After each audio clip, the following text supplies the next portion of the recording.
Hola, muy buenas tardes. Soy Edalid Mendoza, coordinadora del Museo Legislativo y coordinadora de Cineteca de San Lázaro de la Cámara de Diputados. Bienvenidos, bienvenidos a Cineteca de San Lázaro. Daré los correspondientes agradecimientos a la Secretaría General, a la Secretaría de Servicios Parlamentarios y a la Coordinación de Servicios de Información, Bibliotecas y Museo por su autorización y facilidades otorgadas para la realización de este evento. Hoy concluimos los 4 ciclos de cine del programa México 2021, Fundaciones y Conquistas de la Cámara de Diputados, los cuales se realizaron con la colaboración de nuestro amigo Sergio Huidobro, crítico de cine, quien realizó la curaduría de estos ciclos y las propuestas de los invitados de las mesas, además de moderarlas. Sergio, muchísimas gracias por tan importante colaboración. Deseamos que pronto podamos volver a contar con tu presencia y experiencia en proyectos futuros de la Cineteca de San Lázaro. Antes de darte la palabra para que iniciemos la mesa de hoy, me gustaría hacer un recuento breve de los ciclos y mesas anteriores. En el mes de marzo tuvimos la mesa y el ciclo Visiones de Anáhuac, Fundación y Caída de Tenochtitlán en el cine. En el mes de abril, Formas de la Libertad, ¿de qué hablamos cuando hablamos de independencia? En el mes de mayo, 100 años de la SEP, La promesa de un destino. Y este día, que es el mes de junio, la construcción del pluralismo, 40 años de San Lázaro. Un agradecimiento especial también a nuestros invitados por aceptar este encuentro. Sergio los presentará en unos momentos. Quiero agradecer de igual manera la presencia del público que sigue las redes sociales del Espacio Cultural San Lázaro y Cineteca de San Lázaro. Pueden dejar sus preguntas y comentarios en la publicación de la transmisión, las cuales la haremos llegar a nuestros invitados. Pues adelante, Sergio. Muchas gracias. Muchísimas gracias a ti, Edalid, y a todas y todos quienes nos acompañan del otro lado de la pantalla, ya sea que nos estén viendo en vivo en este viernes 25 de junio a las 6 de la tarde, o bien que nos estén viendo en el futuro con este video ya como una grabación. Saludos hasta el futuro. Como dice Edalid muy bien, esta es la cuarta y última de las mesas, conversatorios y ciclos de cine que tuve el enorme honor y placer simultáneos de programar para la Cineteca San Lázaro del Museo Legislativo desde marzo hasta este 25 de junio, y que Edalid muy bien acaba de resumir y recapitular. Un agradecimiento y un abrazo fraterno a todas las y los ponentes que desde entonces hasta ahora nos acompañaron y compartieron sus enormes conocimientos, sus valiosísimos puntos de vista y la riqueza de sus experiencias a lo largo de estos 4 temas fundamentales de nuestros ciclos México 2021.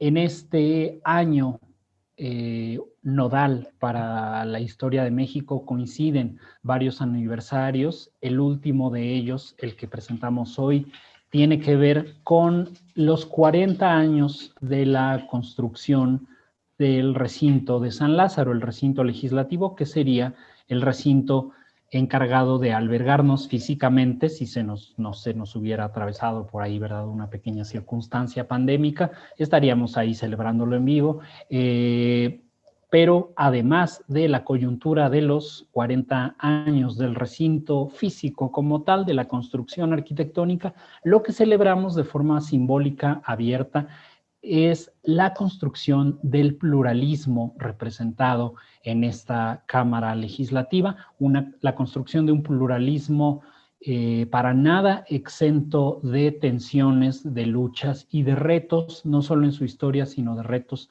todavía pendientes y urgentes.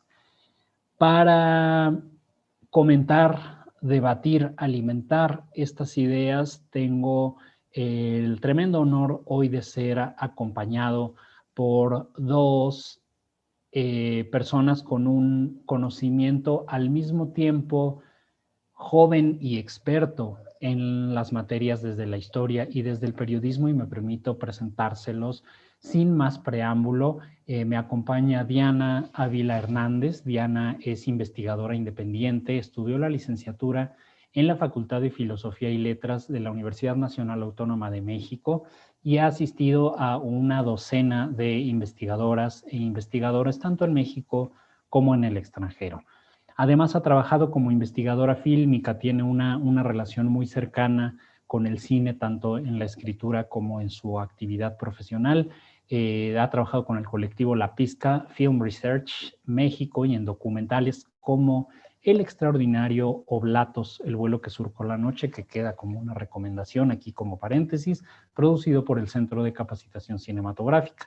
En la actualidad forma parte del equipo de investigación para proyectos en proceso de realización de la productora independiente Quiet Pictures y colabora en la agencia y revista Proceso desde 2016, donde ella publica unos textos fundamentales sobre historia, sobre trabajo de investigación de archivo, el último de los cuales referente a el 50 aniversario de la matanza del Jueves de Corpus, el 10 de junio de 1971, a quienes, por cierto, me permito extender un saludo y el agradecimiento si es que alguna de las personas relacionadas con esa memoria histórica, alguno de los sobrevivientes o participantes activos durante los movimientos estudiantiles del 68 y el 71 nos está viendo de allá del lado de la pantalla, del otro lado de la pantalla, a través del Museo Legislativo.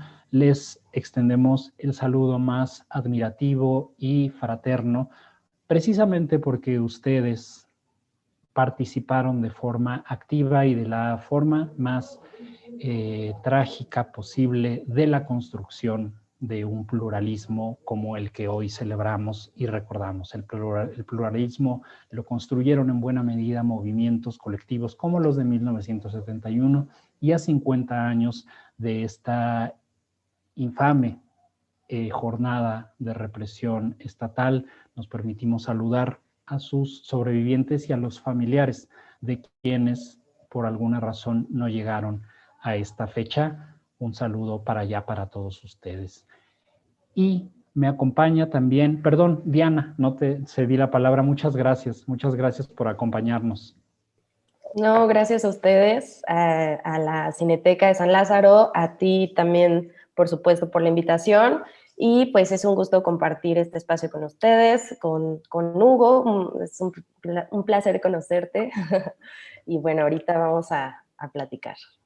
Claro que sí, muchísimas gracias. Y bueno, sigo con la presentación. Nos acompaña también Hugo Salvador Bollo. Él es periodista y fotoperiodista independiente, estudiante de Ciencias de la Comunicación en la Universidad Nacional Autónoma de México.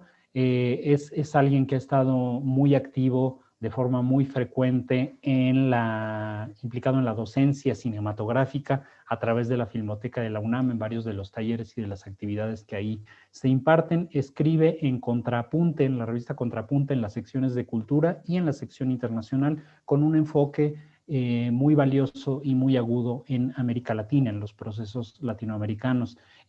Hugo posee ascendencia indígena zapoteca, por lo que le ocupan temas como migración, poblaciones en situaciones de marginación y derechos humanos. Hugo, un fuerte abrazo y muchísimas gracias por acompañarnos hoy en esta cuarta mesa. Al contrario, Sergio, un agradecimiento por la invitación. Vale, es un gusto compartir estos espacios, tanto con Diana como con Sergio. Vale, un gusto conocerte. Igual el agradecimiento también para la Cineteca de San Lázaro, para el Museo Legislativo, que hacen estos espacios posibles, ¿no? Y por supuesto, quienes nos acompañan del otro lado de la pantalla. Pues esperamos que este recorrido fílmico sea de su agrado y que de alguna manera podamos circular la conversación a partir de estas tecnologías que nos permiten reunirnos a propósito del cine y a propósito de todo el acontecer social que nos ocupa.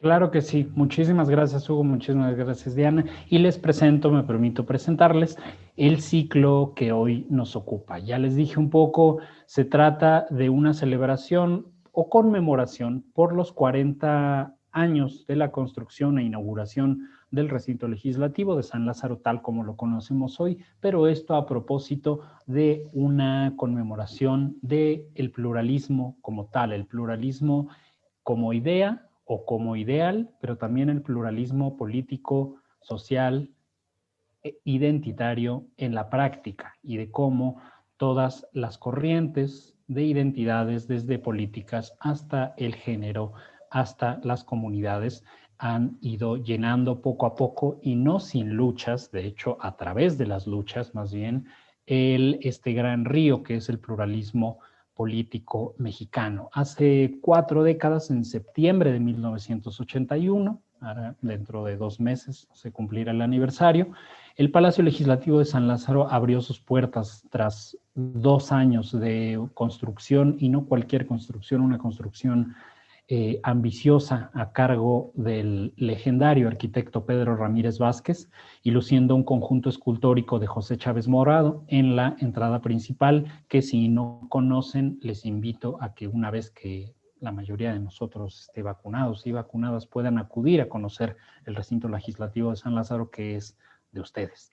Se trató de la culminación arquitectónica de un proyecto muy postergado, un proyecto que había tenido su origen en la Revolución Mexicana, era un proyecto revolucionario, en cuyos órganos de representación pudieran incluirse todas las vertientes de la diversidad política del país. Sin embargo, la pluralidad estaba todavía muy lejos de terminar de construirse en 1981. Todavía hoy no se ha terminado de construir, pero queremos creer que está un poco menos lejos de lo que estaba hace 40 años. A lo largo del siglo XX y de las décadas recientes, mujeres, oposición, movimientos sociales, pueblos originarios, comunidades de toda índole y representantes de diferentes identidades políticas, regionales, culturales, han ido luchando año con año, momento a momento, por formar parte de este mosaico legislativo de representatividad.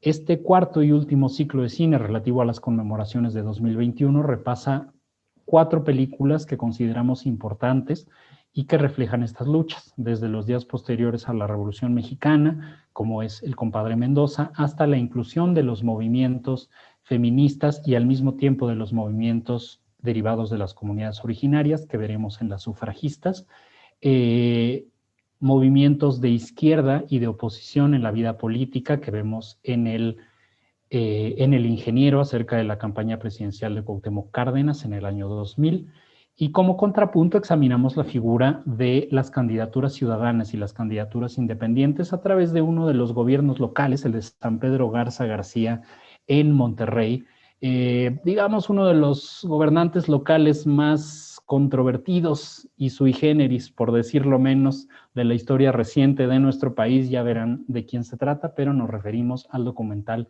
El Alcalde, dirigido por Diego Enrique Osorno y Carlos Rossini. Estos últimos 3 documentales, Las sufragistas, El Ingeniero, El Alcalde, fueron dirigidos y estrenados, quizá por casualidad, en 2012, en un año electoral, en un año que fue definitorio para la vida política reciente de México. Y me gustaría entonces empezar por, bueno, en orden cronológico, por El compadre Mendoza, una película dirigida por Fernando de Fuentes y Juan Bustillo Oro, 2 cineastas fundamentales de su tiempo en la cinematografía mexicana, en la cinematografía nacional de los años 30, e introduzco brevemente el entorno y el contexto de esta primera película que nos ocupa. Los años 30, si tuviéramos que resumir todas las vertientes artísticas, culturales, ideológicas, políticas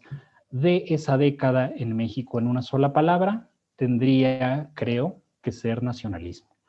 El nacionalismo expresado a través de los murales, de las canciones, de las secuelas de la parte armada de la Revolución Mexicana, de la construcción de facciones dentro de esa identidad postrevolucionaria y la construcción de un Estado, del Estado que hoy conocemos a través principalmente del cardenismo como movimiento. Es quizá el primer gran movimiento social nacional emanado de la revolución, que terminó por institucionalizarse en un partido político y, bueno, en un gobierno y en acciones tan directas como la expropiación petrolera o bien la campaña vasconcelista de alfabetización a lo largo y ancho de todo el territorio nacional.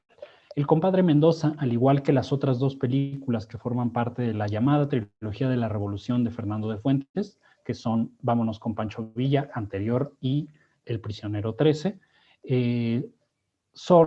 pueden leerse hoy en día como un encapsulamiento crítico de todo este ambiente de nacionalismo revolucionario que imperaba la discusión pública del país.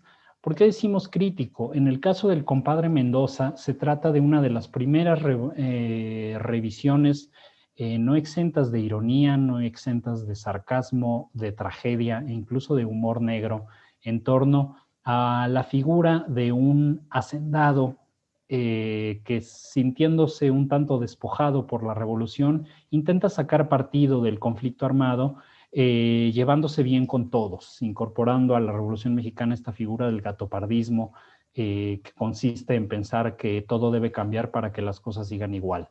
El personaje principal de esta película, dirigida por De Fuentes y Bustillo Oro, intenta al mismo tiempo hacer negocios con los zapatistas, con los carrancistas, con los huertistas y con todas las facciones que llegan a pasar por su hacienda, e intenta estar en paz con todos. Sin embargo, al final, por si no lo han visto, no diré cuál es el final, termina por, bueno, se encamina a un desenlace trágico, en un desenlace trágico. Entonces, me gustaría cederle la palabra ahora, bueno, no trágico para él, eso hay que decirlo, trágico para las circunstancias. Me gustaría cederle la palabra entonces a Diana y a Hugo para que, mientras vemos algunas escenas de esta película aquí de fondo, nos compartan sus opiniones sobre el compadre Mendoza desde sus perspectivas. Adelante, Diana, vamos contigo primero. Sí, pues creo que, bueno, es una película maravillosa. Creo que en varios niveles es una gran obra de la cultura mexicana, de la historia, del arte. Me parece que, y pues bueno, está basada en este libro, o en este cuento de Magdaleno, ¿cómo se llama? Mauricio Magdaleno, me parece, que también fue guionista, ¿no?, de otras películas, me parece, de Fernando de Fuentes. Y creo que precisamente en este momento, que es 33, cuando sale a la luz esta película, precisamente había un proceso en el que se estaba tratando de establecer una idea de lo que era la revolución, ¿no? La revolución había sido muchas cosas, fue un conflicto muy complejo que duró, supuestamente la parte armada dura de 1910 a 1914, pero en realidad es un proceso que se extiende durante toda la década de 1910. Y a partir de 1920 es como cuando empieza a las diferentes facciones, precisamente como resultado de este conflicto armado, los zapatistas, los de la huertistas, los villistas también, y finalmente los carrancistas son quienes logran captar el mayor poder, ¿no?, en la parte armada, y es ese intento de construir y de legitimar el poder al que ellos ya han accedido. Estos revolucionarios o estos generales, pues, por ejemplo, y lo retratan, ¿no? Me parece que la película lo retrata muy bien. Pues tenemos por un lado al general huertista, pues por supuesto es un ejército como formal, ¿no? Ellos usan uniformes, usan como armas más modernas, y el mismo caso es con Huerta. y porque eran muchos de estos militares y de estos generales, pues provenían precisamente de los sectores intermedios de la élite militar y que habían sido parte del ejército porfirista, ¿no? Entonces, y es un gran contraste, por ejemplo, cuando vemos estos ejércitos o estos grupos masivos, o sea, esta masa, ¿no? De zapatistas que pues están embriagando, que pues están escuchando música, cantando, o sea, un contraste totalmente marcado, ¿no? Entre los pobres, entre esta bola de pobres, o sea, me refiero a la bola como se le llamó a la Porque así revolución. se le llamaba, así no es despectivo, pues, sino que así así Que se bueno, llamaba. sí era despectivo. Bueno, no, me refiero a tú no lo dices de Sí, forma exacto, despectiva. exacto. Es como Entonces, la bola entre sus correspondientes comillas. Este, entonces, me parece que, bueno, eso se ve ahí y también, bueno, aunque el zapatismo, por ejemplo, estuvo compuesto pues por este gran número de indígenas, de campesinos, que jamás habían participado de la vida pública y que cuando lo intentaron fueron reprimidos y fueron cooptados, etcétera, esclavizados. Pues es una conmoción, ¿no? Para la sociedad del principios de siglo.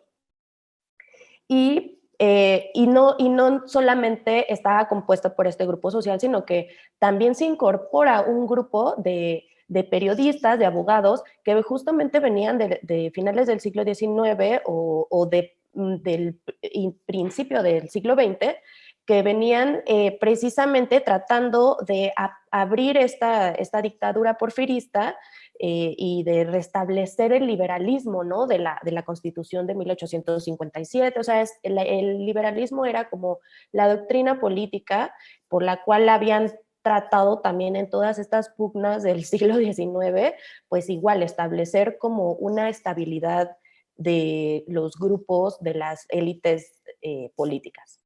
Entonces, por un lado, eso me parece que la película es muy clara, ¿no?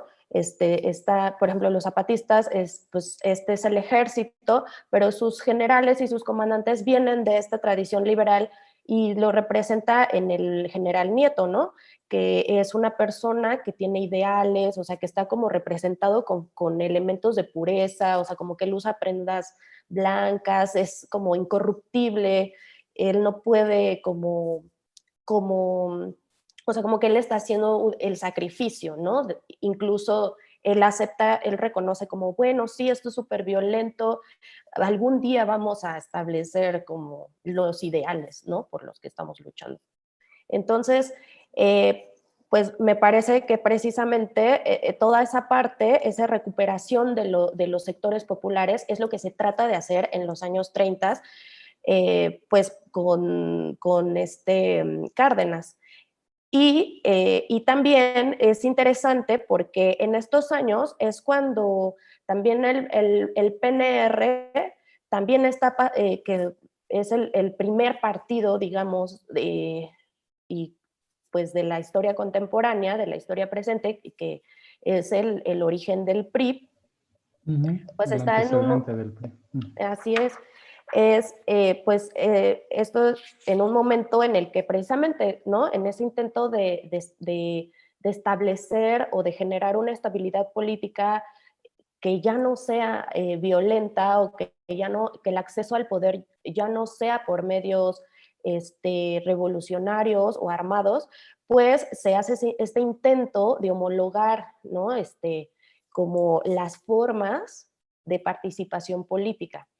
Pero incluso en este momento con el PNR, pues no logran captar a todos los sectores que habían participado en la lucha armada, sino que precisamente se dedicaron o se enfocaron en las élites políticas, militares, empresariales también, y sobre todo en estas alianzas con los partidos locales. Y es hacia los 30, precisamente ya con Cárdenas, o sea, cuando se empiezan a hacer estas reformas al partido y, y se reforma para convertirse en el Partido de la Revolución Mexicana, que precisamente está empujando todo este sector también del partido oficial o único en ese momento, pues para reivindicar la parte social que había significado también el conflicto armado de la Revolución Mexicana, ¿no? Entonces creo que es muy importante, es muy interesante la película, cómo lo retrata, los contrastes también. Otra cosa que me pareció encantador cómo lo retrata es y que viene precisamente del nombre, ¿no? El compadre y el compadrazgo, ¿no? Que es una de las formas como de la política mexicana que tiene un uso así como totalmente extendido y que precisamente son vínculos íntimos o de relaciones incluso pues personales y entre varones, ¿no? Pues todos ellos generales o la mayoría generales. Bueno, pero este señor es compadre de todo el mundo.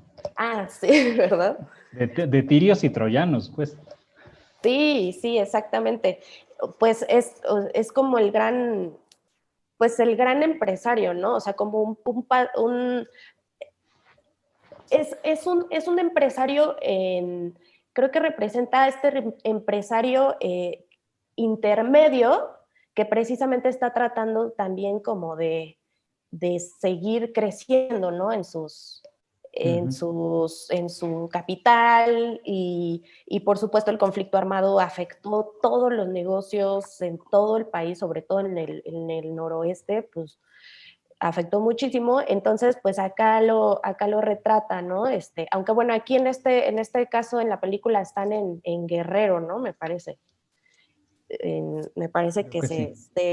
el escenario es como un pueblo, una hacienda en el estado de Guerrero, que además todo pasa en la hacienda, ¿no? O sea, es el lugar pues como del patriarca, en este caso, pues es este hacendado que también está tratando o sea, como de obtener un beneficio a costa pues de un conflicto que fue o sea, una guerra civil prácticamente, ¿no? O sea, vieron muchísimas personas que resultaron asesinadas o muertas, fusiladas, etcétera. Entonces, pues como dices, ¿no? Esta conveniencia que le hace ser totalmente pragmático. O sea, él no tiene ideales, él no tiene una utopía. Romanticismos ni suspiritos. Sí, además es muy buena esa frase. Ajá, ¿no? Y que es como su mantra, ¿no? Se lo está diciendo todo el tiempo. Pero también en la película es muy bueno porque al final pues le pesa, ¿no? O sea, al final sí logra tener una relación íntima, digamos, o sí logra tener un vínculo emocional realmente con este compadre, y que creo que en la cultura del machismo es muy interesante de ser esa figura, ¿no? Como del compadre, incluso en la actualidad, así ahorita me acordé, o sea, como que cuando hay una relación muy, muy íntima entre dos hombres, es siempre como, pues es mi compadre, ¿no? O sea, no pasa nada, somos compadres. Incluso un poco sexualizado a veces, ¿no? Pero bueno, eso será otro tema. Y sí que, por favor, a ese tema tenemos que hablar ahorita que hablemos de Eufrosina Cruz y de las sufragistas. Tenemos que volver a hablar de eso. Pero perdón, sigue. Claro, sí. Si me extiendo demasiado, díganme. Quiero acabar nada más esta idea. No, por favor, adelante. Y bueno, precisamente, ¿no? Esta forma en cómo la política, es como esta regla no escrita dentro pues, del propio PRI, ¿no? Que precisamente tiene su origen en todas estas circunstancias que fueron contribuyendo a la construcción del partido y por supuesto definiendo el destino que nos alcanza ahora, ¿no? Entonces, estas relaciones pues de compadrazgo pues que son una común, una práctica común hasta la fecha, ¿no? Y que es lo mismo como el nepotismo, o sea, finalmente son relaciones pues de amistad, pues que favorecen alianzas, que favorecen negociaciones a un nivel que está por encima de las instituciones, por encima de los propios partidos, por encima de los propios poderes establecidos constitucionalmente. Este tipo de mecanismos de la política mexicana, pues son estas formas, ¿no? Que creo que retrata muy bien la película. Es maravilloso, me parece. Y pues bueno, el tema, esto se relaciona pues también con estos compadres, pues se relaciona con un régimen paternal y patriarcal también, y lo vemos en el trato a las mujeres, ¿no? O las pocas mujeres que aparecen en esta película, pues bueno, Rosalío Mendoza, el hacendado, el empresario, pues que contrae nupcias con esta chica Dolores, que además pues hay una diferencia exorbitante entre las edades, ¿no? De ellos y como lo que hacen uno y ella, bueno, Rosalío y Dolores, y están acá en la boda, que de hecho es la imagen que está ahora. Sí, parece que te estoy poniendo yo las imágenes a propósito, bro. Sí, buena sincronización. Y ella le dice que es su papá Rosalío, ¿no? Y él también la trata, pues siempre como se ha tratado, la verdad, la mayor parte pues de la historia a las mujeres, que es como desde un paternalismo, y a las mujeres pues como infantes, ¿no? Siempre como, yo te voy a cuidar, o sea, mientras estés conmigo, a ti no te va a pasar nada. Y pues obviamente una mujer que no participa, ¿no? De los asuntos de esta política que está haciendo don Rosalío, sino que pues ella el cuidado del hogar, ¿no? Siempre. Muchísimas gracias, Diana. Sí, me quedo mucho con esta idea que nos lanzas sobre que de todas las instituciones políticas mexicanas que se han construido y deconstruido a lo largo del siglo XX, a lo mejor el compadrazgo es la más duradera, ¿no? A lo mejor el compadrazgo es una de nuestras instituciones políticas por excelencia. No creo que esta sea en absoluto una película de época, sino una película que sigue hablando de ciertos modus operandi, ¿no? También de esta figura empresarial que por encima digamos, de las posturas políticas, intenta siempre como llevarse bien, o sea, no le importa quién llegue, sino llevarse bien con quien llegue, pues independientemente de cualquier otra circunstancia, ¿no? Y que en el camino de esas alianzas facciosas, de estas, pues, simbiosis tejidas muchas veces en lo oscuro, pues a puerta cerrada, se terminan por pisotear derechos de terceros y de terceras, ¿no? En más de una ocasión. Hugo, cuéntanos por favor tu opinión, tu perspectiva sobre el compadre Mendoza y sobre esto que acaba de comentar Diana y también sobre lo que tú quieras. Coincido con el acercamiento al compadre Mendoza en ese sentido. Creo que la película es muy acertada y muy, de una manera nutritiva para pensar la revolución de los conflictos sociales actuales, ¿no? También me llama la atención, creo que todo el recorrido que nos propones a partir del día de hoy, en esta charla que tenemos, que es un recorrido histórico, pero como ya lo señalaron, institucional, ¿no? Partimos de esos problemas familiares, los problemas de compadrazgo, que realmente pues la familia es la primera institución que crea el hombre, la primera institución que realmente pues empieza a utilizar para organizarse. Vamos a ir posteriormente con los sufragistas, ya empezaron a apuntar como temas, ¿no? Que son comunidades originarias.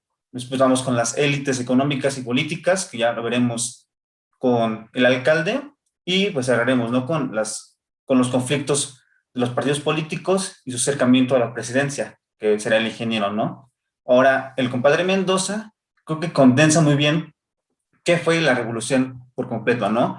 Un conflicto de alianzas, pero sobre todo de traiciones, donde habría que sacar partido o buscar sacar partido de cada uno de los conflictos. No por nada se le llama el Juego de Tronos mexicano, ¿no? A la Revolución Mexicana, y cómo, pues, de esa manera, pues, llegó a ser tan larga, llegó a ocupar toda la década de 1910 por estos conflictos.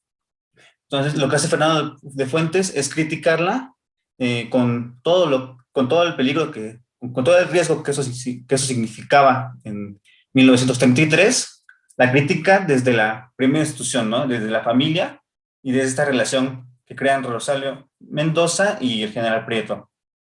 Tomando en cuenta que, pues, la Revolución Mexicana siempre se ha comentado como un proceso histórico que produjo cambios radicales, ¿no?, en las instituciones de nuestro país. Hay quienes se refieren a la Revolución Mexicana como esta tercera transformación, pero pues ya que habrá que matizar, ¿no?, en ese sentido, en qué tanto es o no es una transformación, porque lo que hace Fernando de Fuentes es cuestionar estos últimos años de la Revolución Mexicana. O como un proceso inacabado, robándole las palabras a Adolfo Gili, ¿no? Como un proceso Claro. que en realidad nunca terminó del todo. Sí, Perdón, claro. adelante. Precisamente lo que hay que hacer es cuestionar toda la revolución, ¿no?, en su conjunto, y cómo, pues, estos últimos años fueron sumamente conflictivos y que siguen arrastrándose a nuestra actualidad, y que es un tema pendiente, ¿no?, la conformación de alianzas, sobre todo con lo contradictorias que fueron las alianzas para este año electoral. Pero pues creo que es como muy importante entender eso, tanto en sectores pequeños, que desde la familia, como el compadrazgo crea unas alianzas de alguna manera que se van haciendo sintonía a las grandes alianzas, de una manera que se crean en los países, que de alguna manera son como detonativas del sentir social, del sentir político, por lo menos de una élite que tiene el poder y que va buscando, ¿ves?, controlar todo el apartado social. Algo que me llama la atención del compadre Mendoza es que se aleja de esta visión costumbrista que empezaba a tejerse de la revolución, que si bien nos dio buenas películas como, pues, las que dirigía Ismael Rodríguez, el Indio Fernández, pues eran una perspectiva, creo que ya muy cómoda, ¿no?, de abordar la revolución, y que si bien, pues, claro, sí. Y en realidad, pues, lo que hacían ambos únicamente era tomar la revolución como contexto, ¿no? Y ya plantearnos una historia romántica, una historia como de pareja, como, pues, muy hollywoodense incluso podría ser, de lo que sucedió en aquel entonces. Quizás así podían ser películas de época. Lo que pasa con el compadre Mendoza es que, pues, hay un conflicto que involucra a la revolución y que sigue vigente, ¿no? Esta ausencia de estereotipos y de las convenciones dramáticas es lo más nutritivo que tiene el compadre Mendoza para pensar la Revolución Mexicana. Incluso nos deja con este conflicto moral, ¿no? Con qué pasa con el compadre Mendoza una vez que decide lo que decide al final, y cómo de alguna manera, pues, no traiciona o sí sus ideales, y pues cómo esa posición de no tener como romanticismos, de no acercarse con ese sentimiento a un proceso que realmente lo rodeaba en todas las vertientes, pues pues también terminó siendo sintomático, ¿no?, de sus decisiones. Creo que es bastante fructífero toda la exploración que hace Fernando de Fuentes, y creo que no por nada Felipe Casals lo llama el cineasta de mayor trascendencia en la historia del séptimo arte en México, ¿no? Por todos esos elementos que nos da de luz y de oscuros en la Revolución Mexicana, que si bien hay cosas pendientes que habría que revisar, seguir revisando sobre ese proceso histórico, la conformación de alianzas es como lo puntual, ¿no? Como de alguna manera siempre ha sido necesario en nuestro país, en la resolución de conflictos, pues establecer acuerdos, y como estos acuerdos también trascienden lo sentimental y trascienden lo íntimo de las personas, porque finalmente son personas las que hacen esos acuerdos. Sí, estoy completamente de acuerdo contigo, Hugo. Muchas ideas y apenas vamos en la primera película. Habrá que, ya el futuro nos dirá, ¿no? Espero que el futuro cercano nos dirá quiénes fueron los compadres Mendoza del reciente proceso electoral, ¿no? Quiénes fueron las figuras en la sombra de un lado, de otro, en cualquier partido, en cualquier tipo de proceso electoral, regional, municipal, federal, alcaldías, lo que sea, que buscaron, ¿no? Beneficiarse abiertamente de la coyuntura electoral, que es algo que sucede a lo largo de toda la historia. Es casi un modus operandi institucional de nuestra vida política, ¿no? Y en ese tono, entonces, seguimos con la segunda película que programamos, que recomendamos en este ciclo, que es Las sufragistas, dirigida por Ana Cruz en 2012 y que es una crónica de el proceso vivido por Eufrosina Cruz en 2008, 4 años antes del estreno oficial de la película. Eufrosina Cruz intentó en ese momento, aspiró a obtener una candidatura como presidenta municipal de la comunidad de la cual era originaria y se encontró no únicamente con una barrera institucional legal escrita sobre papel, que creíamos haber superado en 1947, cuando se institucionalizó el voto de la mujer, al menos a nivel municipal en ese primer momento, sino que se cruzaban ahí dos de los aspectos más arcaicos, tanto de la legislación mexicana contemporánea como de las emanadas de los usos y costumbres, ¿no? Parecería como de un lado y de otro a Eufrosina Cruz le estaba vedado el camino hacia la representación política y hacia la participación en la vida pública en la comunidad de Oaxaca, de la cual ella es originaria. Posteriormente, eso ya no lo cuenta el documental, pero posteriormente Eufrosina Cruz logró ya la representación política y la ocupación de un curul en la vida legislativa a través del Partido Acción Nacional y progresivamente fue ocupando diferentes cargos de representación popular, ¿no? Entonces le regreso aquí la palabra a Diana para que nos cuentes tu perspectiva, las sensaciones que genera en ti esta doble historia de representatividad. Por un lado, la representatividad de género, que te atañe directamente, por supuesto, a ti y a la mitad del país, y por el otro lado, el de las comunidades originarias y de cómo se contraponen las usos y costumbres con las legislaciones para cerrar el paso de la representación, tanto por el lado de las comunidades como por el lado de género. Claro. Sí, pues es una película igual brutal, ¿no? Por todas las barreras que tuvo que pasar Eufrosina. Aquí precisamente esta idea que planteas al final, como es este doble obstáculo, por un lado por las autoridades no son propiamente electorales, sino más bien estas autoridades a las que ella se acerca y le dicen que que su comunidad la rigen los usos y costumbres y que entonces no hay nada que hacer, ¿no? Por un lado esto, cómo las instituciones, digamos, que están alejadas de las poblaciones originarias, de las comunidades, ni siquiera, o sea, realmente ni siquiera se trata, porque decía ella, ¿no? Dice en la película que hay instructivos donde esto se puede, donde que a ella como que le referían para decirle que ella no podía ser parte de ese proceso electoral, ¿no? Entonces, de entrada es esta discriminación, por un lado a las comunidades originarias, en las que ni siquiera hay una atención de cuáles son realmente sus usos y costumbres, sino que parece como una mera imposición de una burocracia local donde te dice a qué se refieren los usos y costumbres de tu propio pueblo, ¿no? Cuando tú naciste ahí, tú creciste ahí, o sea, me parece eso como inaudito. Bueno, no es inaudito, eso lamentablemente es lo que ha pasado en toda la historia de nuestro país. Y el otro gran obstáculo, que es precisamente cuando ella va a su comunidad y son los propios hombres quienes le dicen que ella no puede participar.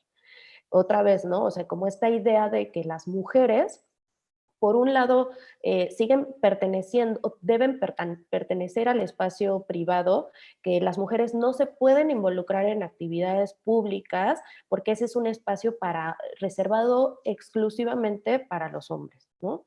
Y es muy curioso porque al final estos dos obstáculos que ella tiene, se trata, o sea, de como una alianza de machos o una alianza dentro del patriarcado, que son por un lado las instituciones del régimen y por otro lado los hombres de su comunidad, ¿no? Entonces, de ambos lados, a ella recibe esta discriminación por el hecho de ser mujer y por este prejuicio, como les decía, por esta reserva de ese derecho, ¿no? A participar de los asuntos públicos. Me pareció muy interesante también cómo en el documental, a la par en la que se va contando la historia de Eufrosina por participar, ¿no? En su lucha por participar y ser considerada como parte de la sociedad. Se cuenta también la historia de las mujeres en México que han luchado también por acceder al voto femenino, ¿no? También precisamente de estos procesos revolucionarios de los que acabamos de hablar, ¿no? De la década de 1910, 1920, y precisamente en la década de los 30, pues es decir, desde los 20 ya hay organizaciones de mujeres que están tratando de impulsar las candidaturas, y luego en los 30, pues Cárdenas, uno como de sus grandes principios, ¿no? De su gobierno, que además el lema era la unidad popular, él hablaba de que las mujeres debían tener los mismos derechos que los hombres, ¿no? Entonces, y lo dice bien en la película, yo estoy un poco familiarizada porque precisamente el 8 de marzo en la revista Proceso publicó un especial sobre las mujeres que se llama La Revolución de las Mujeres, y ahí un poco hablo de esos procesos, ¿no? Y que precisamente recojo de historiadores como las que aparecen en la película. Entonces, es realmente muy indignante afrontar como justo este fragmento de la historia, cuando Cárdenas lanza una iniciativa al Congreso para que precisamente se reformen los artículos 34 y 35, me parece que es los que permitían que las mujeres fueran tanto susceptibles a ser candidatas como a ser votantes, ¿no? Entonces, hay unas discusiones que pues, son sumamente misóginas, pero finalmente se acepta, se vota a favor de que las mujeres participen en los procesos electorales. Sin embargo, fue como una gran, ahora las feministas, o en este término anglosajón, pero que es real, que es el gaslighting, que es como que te estoy dando el avión, o sea, te estoy diciendo que sí, pero realmente no, o sea, están pasando otras cosas.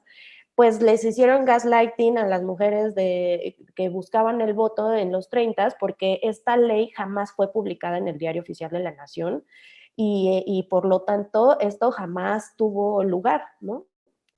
Y después siguieron muchos intentos de las mujeres que, pues, para decirlo de manera más exacta, pues eran mujeres que también habían pertenecido, la gran mayoría de ellas, pues a a estos sectores, a esta élite que se estaba construyendo, ¿no? Que como comentábamos hace rato sobre el tema de la revolución, pues eran estos sectores intermedios que habían sido en el porfirismo relegados y en este momento pues encuentran una forma de ascender, ¿no?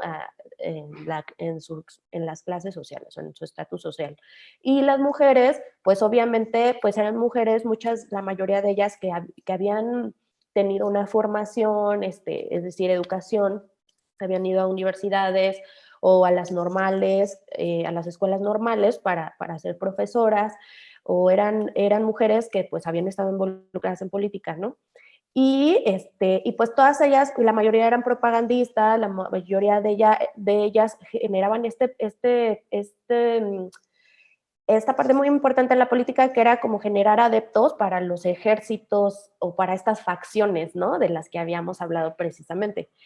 Entonces, pues muchas de estas mujeres ganaron una gran relevancia política, que hacia los 30, 40, 50, ellas siguieron luchando en otras organizaciones de mujeres, precisamente para seguir pugnando por el derecho al voto. Y ahí, durante todos estos, incluso congresos, ¿no? Que se hicieron, por ejemplo, en Yucatán, en Quintana Roo, no, creo que fue en Yucatán, ahorita lo olvidé, pero bueno, se hicieron varios No te congresos. preocupes. Gracias.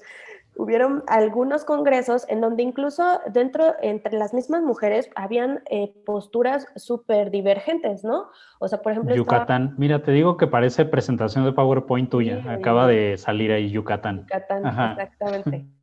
Sí, el primer congreso de mujeres en Yucatán, porque precisamente pues ahí estaba este militar gobernador que era Alvarado, Salvador Alvarado, y que bueno, tenía una percepción como más radical, digamos, ¿no? De la política.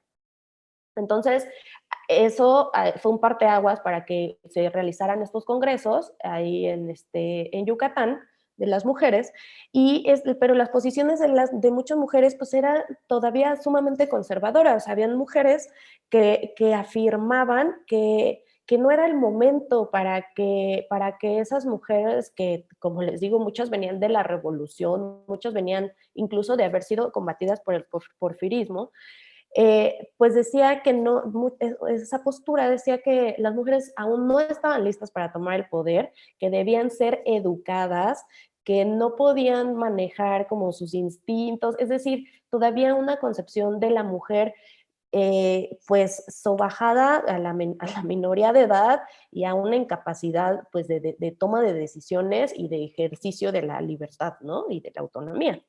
Entonces, pues fue difícil, finalmente pues ya se aprobó esta ley después de los intentos de estas mujeres muy arduos y finalmente pues se aprueba con Ruiz Cortines en 53, un poco antes Miguel Alemán lo legalizó a nivel municipal. Pero es muy curioso, o sea, porque a pesar de eso, la participación de las mujeres en las elecciones pues fue muy marginal, realmente. O sea, toda la segunda mitad del siglo XX fue sumamente marginal. En la película lo comentan 2, 3 gobernadoras, bueno, 3 gobernadoras, y creo que pues justamente este tema en la cuestión de las mujeres dentro de nuestra cultura mexicana es una de las grandes de los grandes rezagos, ¿no? De la conciencia de nuestra sociedad, en donde estas ideas se siguen reproduciendo, ¿no? Todo el tiempo, se reproducen en todos los ámbitos, en todos los espacios, y pues las mujeres pues todavía no son aptas para tomar el poder, ¿no? Por ejemplo, ahora en las elecciones, en estas últimas elecciones, pues el caso de Ailín Salgado, que es la hija de Félix Salgado Macedonio, vemos un caso patético, ¿no? De cómo de una paternidad, de cómo la paternidad está sobre esta mujer que pues ganó este puesto de elección popular y pues simplemente está en manos de su padre. Y también otro indicador muy brutal, que es las 29 mujeres asesinadas que fueron candidatas en este proceso y que pues nadie, o sea, no pasa nada, ¿no? Una de ellas incluso fue asesinada durante un acto de campaña. Y yo pienso que, pues, aunque en las leyes pues, se ha legalizado, se ha aprobado la participación de las mujeres en la política, pues en los hechos las mujeres seguimos siendo relegadas en todos los ámbitos de lo público, y en este caso, pues, y a esta fecha, pues, somos realmente como... Eh, eh, pues no somos, es muy extraño porque no, parece que no tenemos esta condición de personas, ¿no? O de seres humanos, o sea, como que hay una disminución de nuestras cualidades, o sea, nosotros no llegamos a ser la persona que merece respeto y nuestras vidas también, ¿no? Entonces, los feminicidios están cada vez en aumento, creo que es realmente donde mi panorama, pues sí es como muy crítico, pues porque soy mujer y lo vivo todos los días, ¿no? Entonces, creo que Eufrosina dio una gran lucha. No creo que el acceso de las mujeres a los puestos de representación realmente lamentablemente no han representado a las mujeres, ¿no? Lamentablemente creo que es tanto estas mujeres como estas personas provenientes de comunidades originarias o empresarios o llámense otros sectores, cuando llegan al poder o a la dinámica de competitividad electoral, pues pasa esto que pasa con Rosalío, ¿no? Es el pragmatismo, es la política, son las alianzas, son las negociaciones, esa es la política, así se lleva a cabo. Entonces, pues los ideales, las convicciones, las utopías, eso pasa a otro lugar y sobre todo al lugar de los movimientos sociales que pues, se ubican, que así como está esta lucha, de manera paralela hay un montón de movimientos sociales y de organizaciones allá afuera que también están peleando por un montón de cosas, ¿no? Muchas gracias, Diana. Otra vez catarata de ideas que nos dejas aquí puestas sobre la mesa. Y hay una que nos comparten de las personas de la audiencia que nos está viendo allá del otro lado, a quienes volvemos a saludar. Y Arturo Asterio, muchas gracias por el comentario.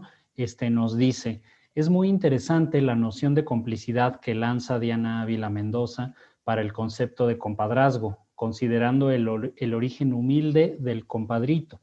Digamos, desde la recuperación de El Compadrito, el título del cuento de Jorge Luis Borges y Silvina Bullrich, el que, abro comillas, se cita: el compadrito fue el plebeyo de las ciudades y del indefinido arrabal. Cierra cita, es decir, un ser nacido en las fronteras entre la ciudad y el campo y al mismo tiempo expulsado de ambos. Pero en este caso aparece ya empoderado y como una máquina de producción y de mantenimiento de poder. Muchísimas gracias, Arturo, por esta aportación en torno al concepto de compadrazgo. Sí, creo que es una... O sea, vaya, seguramente Borges no lo decía pensando en México, ¿no? Pero tampoco es tan difícil. Me imagino que estaba pensando en La Pampa, más bien. Pero bueno, después de todo, usos y costumbres del compadrazgo latinoamericano, al fin y al cabo, ¿no? Gracias por el comentario. A todas las personas que nos están viendo de aquel lado, por favor sigan el gran ejemplo de Arturo y compártanos sus impresiones, háganos llegar. Aquí ven, las leemos y las incorporamos a la conversación, no nada más las leemos, ¿no? Hugo, ¿qué ideas te despierta, qué sensaciones te causa tanto la historia particular individual, pero en ningún modo reductiva, de Eufrosina Cruz, como todo lo que nos presenta el documental en torno a esta todavía pendiente, creo, construcción del pluralismo, que es el pluralismo de género en la vida pública mexicana, y también el referente a la participación activa de las comunidades originarias en la vida política pública? Adelante. Parece que se trata de un tema pendiente, pero sobre todo indispensable, ¿no? tanto hablar de las comunidades indígenas como hablar de la perspectiva de género y de la necesidad de incorporar esta agenda a la discusión política y social de México, que es indispensable y urgente, ¿no? Más que nada, y cómo de alguna manera Ana Cruz se propone esto en las sufragistas, haciendo una revisión de un caso en especial que es muy simbólico, ¿no? Que es el de Efrosina Cruz, y también haciendo a la par la revisión histórica, ¿no? De cómo el sufragio efectivo y cómo la participación política de las mujeres en nuestro país pues, ha aportado y también de alguna manera pues, se ha movido históricamente. Ya lo señala Diana, ¿no? Si ha sido positivo o negativo este movimiento, estos cambios a partir del movimiento, pero es evidente que es algo urgente, es algo como indispensable que sigamos discutiendo, y los sufragistas nos da esa oportunidad de hacer esta revisión, que pues parte Ana Cruz de la feminista de la revolución, que es Elmilda Galindo, y pues que le llaman la feminista de la revolución, la llama a Ana Lau Jaiben, que es una de las doctoras que participa en este documental. Y creo que es muy interesante pensar tanto cuáles son los avances políticos tras la revolución, pero ahora cuáles son los avances en materia de género tras la revolución. Como una de las principales frases que acompañaron a la lucha revolucionaria fueron sufragio efectivo, no reelección, ¿no? Y la primera parte de sufragio efectivo creo que debería condensar a toda la población para hacer efectivo una democracia, ¿no? Creo que hasta el día de hoy, hasta el ejercicio del presente mes, sigue siendo una deuda, ¿no? Como el ejercicio de democracia completamente pues, efectivo. Y ahora, pues con la mitad de la población en una gran pues, desventaja sistemática e histórica en la que le ha dejado el sistema, ¿no? No es que ellas estén, pues, no es que las condiciones pues, las asignen ahí, sino que el sistema patriarcal las ha colocado, las ha, pues, de alguna manera relegado a esa posición de desventaja, ¿no? En cuanto a participación. Y creo que es lo nutritivo de seguir pensando en cuanto a lo que ahora la historia que nos propone Ana Cruz con Efrosina. Y ahora que se me viene a la mente, también con el reciente estreno de el documental de La Vocera, con Marichuy, creo que puede ser un documental en sintonía. Ajá, quizá la recomendación iría por ahí, ahora a revisar cuando se estrene La Vocera en cines, pensar también en sintonía con las sufragistas de Ana Cruz, y cómo pues son dos mujeres que en sus respectivos contextos, en sus respectivos, de alguna manera, aspiraciones, por un lado Efrosina, que dentro de su comunidad aspiraba, ¿no? A una representación, a ser representativa de la población, pues le negaron con esta bandera de los usos y costumbres, ¿no? Cuando en realidad creo que habría que puntualizar, y que eso es algo que ella hace en una entrevista para El País. Ella dice que los usos y costumbres son la lengua y la vestimenta, no la violación al desarrollo. Y como tal, pues creo que es importante pensar esto, que los usos y costumbres pues, son toda esa esencia que hace pues, a las comunidades indígenas pues, sobrevivir y formar resistencias, ¿no? El día de hoy, y lo veo como algo en de alguna manera mi ascendencia, y lo que me permite mi comunidad es percibir eso en las personas que de alguna manera buscan mantener sus cotidianidades presentes frente a un imperialismo bastante avasallador, ¿no? Y todo lo que desde el siglo pasado pues se llegó y pues se sigue resistiendo. Con esto en mente, pues creo que Efrosina nos da como ese acercamiento a toda la resistencia que las mujeres hacen día con día para participar y para incorporarse en la agenda pública y en la agenda pública política, ¿no? Creo que es lo importante, lo trascendental, en tanto pues es una lucha de más de un siglo que pues sigue siendo vigente, y creo que una de las declaraciones que hacía Ana Cruz alrededor de su documental era que a pesar de que la revolución ya cumplió un siglo, la revolución de las mujeres no termina de cuajar, no termina de cerrarse, y pues sigue habiendo una deuda sumamente grande en cuanto a representación y en cuanto a oportunidades para este sector de la población. Hacia el final, las sufragistas nos hace como este recuento de cuántos estados han contado con gobernadoras, cómo se ha conformado la Cámara en tanto división o paridad de género. Y creo que es bastante nutritivo este recorrido, porque de alguna manera también nos permite acercarnos a qué tanto se ha trabajado o no en materia de género y qué tanto, pues, estos movimientos sociales ponen sobre la mesa conflictos que se deben discutir todos los días, ¿no? Que debemos seguir revisando, porque una de las cosas que las que también insiste Ana Cruz es que le sorprendió que una mujer en 2018, que es cuando Frosina hace todo este proceso de acudir a las autoridades de su comunidad y para posteriormente incorporarse al Congreso después de tantos conflictos dentro de instituciones. Decía Ana Cruz que le sorprende que una mujer en 2018 siga peleando por lo mismo que las mujeres hacían en 100 años atrás, ¿no? Que era partiendo de la revolución, y cómo este énfasis de insistir en que es una lucha histórica lo hace más urgente, lo hace más trascendental, y pues, creo que lo hace incluso más llamativo para que todos en general sigamos, todas y todos sigamos discutiendo estos temas, sigamos como buscando estas películas, sigamos viéndolas para pues, pensar en qué tanto se ha avanzado en este aspecto, y pues más que nada pensar en que si bien la película se concentra en la comunidad y en la historia de Efrosina, pues no es la problemática no es endémica de las comunidades indígenas, no es exclusiva de estos espacios que, si bien han estado marginados por el sistema político, pues tienen sus modalidades de funcionación, ¿no? En realidad, esta problemática de género sucede en todo el país, en todo el sistema político nacional, y me atrevería a decir que en todo el sistema político internacional, ¿no?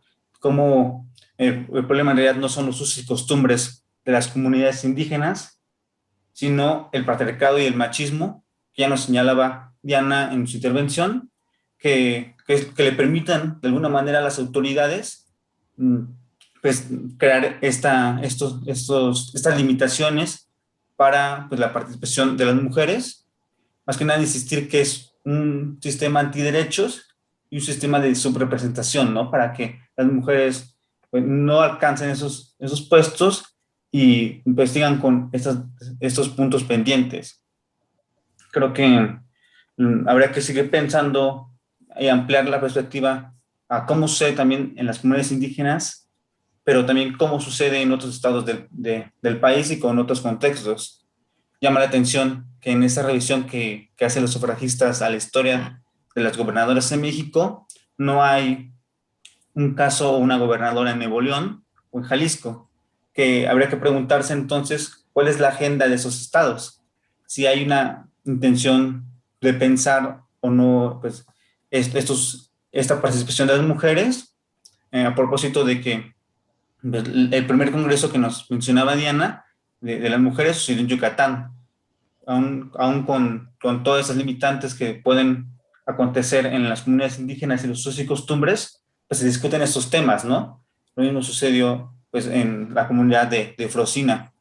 Ahora habrá que pensar cuáles son los temas que priorizan a la región del norte con estos estados que no han tenido una representación de las mujeres. Y creo que la siguiente película nos podría dar esa respuesta, ¿no? ¿Cuáles son las prioridades o las problemáticas principales de estados como Nuevo León, como Jalisco, que discuten otros temas y de alguna manera que se han relegado la representación de las mujeres, pero que ya también debería quizás ser un tema ya pues todos los días en esas regiones como lo es en estos espacios. Excelente, excelente pase de balón el que nos da Hugo para hablar de la siguiente película, una película un documental particular, controvertido, ambiguo en el mejor sentido de la palabra, y que también refiere al aspecto municipal, regional, local de la política reciente, de la vida política reciente en México, viajando de un extremo a otro de la pirámide socioeconómica de México, que es también un viaje del sureste al norte industrializado, como con grandes entre comillas, ¿no? Con grandes comillas, que es El alcalde, de Diego Enrique Osorno y Carlos Rossini, y que aborda, sin abordarlo directamente, trata el caso de otra de las grandes reformas, de las reformas más polémicas a las leyes electorales y a la vida política de nuestro país en tiempos recientes, que es el de la apertura hacia las candidaturas ciudadanas y hacia las candidaturas independientes, y la posibilidad de que ciudadanos que no tengan directamente una relación de militancia con los partidos políticos puedan alcanzar puestos y cargos de representación popular. En el caso de este documental, el alcalde de San Pedro Garza, el municipio con el ingreso per cápita más alto, no nada más de México, sino de América Latina, en el momento en el que se estrenó el documental en 2012, ¿no?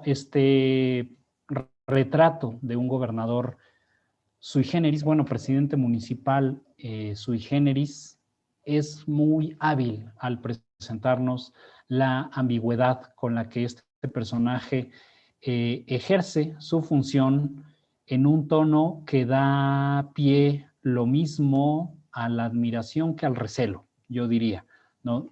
Utiliza métodos que siempre están la mitad en la luz y la mitad en la sombra respecto a lo que él está dispuesto a hacer o a dejar de hacer para preservar la seguridad en este municipio, como nos decía Hugo, muy acaudalado, uno de los municipios industrial y financieramente punta, digamos, de la política mexicana en los últimos años, ¿no? Entonces, nuevamente, les cedo la palabra a Diana y les invito también nuevamente a que nos dejen, por favor, sus comentarios sobre las películas y los temas, aunque no hayan visto las películas que estamos comentando aquí. Se me olvidó decir, El compadre Mendoza la pueden ver gratis en línea en el sitio de Filmoteca de la UNAM, y agradecemos a Filmoteca de la UNAM por sumarse a estos ciclos, mientras que Las sufragistas está disponible para su renta en el portal Filmin Latino, a quienes también agradecemos por sumarse no nada más a este, sino a todos los ciclos anteriores. Ahora sí, Diana, cuéntanos por favor tus impresiones sobre El alcalde. Sí, bueno, pues es una película igualmente pues maravillosa, deliciosa, a pesar del tema. Cada detalle está cuidado, las entrevistas son muy buenas. El alcalde, Mauricio Fernández Garza, pues es realmente todo un personaje, ¿no? Así es como lo retrata la película, como un poco como, me recuerda un poco y que bueno, lo vamos a hablar yo creo que más ahorita en la siguiente película, que es pues Fox, Vicente Fox, y un poco también el Bronco, ¿no? Que por cierto también pues fue candidato independiente, que es esta figura de la que nos hablaba Sergio. Entonces, pues es esta figura o este personaje así como muy dicharachero, como que echa relajo con los chavos, que echa bromas, ¿no? Pero que al mismo tiempo pues hace declaraciones o en sus comentarios durante las entrevistas, va aventando comentarios que son de un sadismo impresionante. Incluso él mismo, ¿no? Sus experiencias, por ejemplo, los objetos que él conserva en su casa, que muchos de ellos pues, son cadáveres de animales que él cazó seguramente. y habla pues con una, o sea, sin pelos en la lengua, ¿no? Entonces creo que ese tipo de figuras que han generado muchísima popularidad entre la población, pues es precisamente, me parece que genera esta impresión precisamente porque anteriormente, o sea, durante todo el prismo, pues todos los candidatos, todos los políticos, pues eran personajes totalmente grises, ¿no? O sea, eran personajes como sin ninguna, o con no mucha personalidad, o sea, que no se salían del guión, que no se salían de la formalidad de los asuntos, pues, del Estado, ¿no? Entonces, yo creo que estos personajes, pues sí, por supuesto que causan una impresión hacia la sociedad que es totalmente extraña, que es como que es la primera vez, ¿no? O sea, causan esa sensación que son diferentes, o que tienen una cercanía incluso con el pueblo, porque pues, son como que no, ¿cuál es esta la palabra? O sea, como muy ligeros, ¿no? Como que no tienen unos grandes límites. Y pues este personaje es muy, muy raro. No raro, bueno, no, la palabra raro es muy ambiguo, pero es un personaje que, bueno, principalmente es importante decir que él pertenece a la élite empresarial de Monterrey. Él pertenece a una de las familias más ricas del estado, que son o sea, no encontré ese dato precisamente, pero él debe ser heredero de todo el conglomerado empresarial que fue el grupo... De los Garza. Así es, el grupo Monterrey de los Garza Sada. Su papá Roberto y su tío Eugenio, que pues han sido personajes sumamente importantes de la sociedad neoleonesa, ¿no? Tanto en la fundación de instituciones educativas, de iglesias, de congregaciones lasallistas, una gran inversión, pues, o sea, en el Estado son considerados, pues, como los grandes modernizadores, ¿no? De todo el Estado e incluso, pues, de la región. Entonces, me parece que justo una forma como tú lo describías hace rato, que era en la ambigüedad, principalmente porque es muy curioso esta parte, ¿no? En la que él dice que está combatiendo el crimen, o mejor dicho, está combatiendo los eventos de violencia dentro de su municipio, porque él no niega que existe y que sigue existiendo y que incluso probablemente vivan en el propio municipio de Garza, ¿cómo es? Perdón, Garza García. San Pedro Garza. San Pedro Garza García.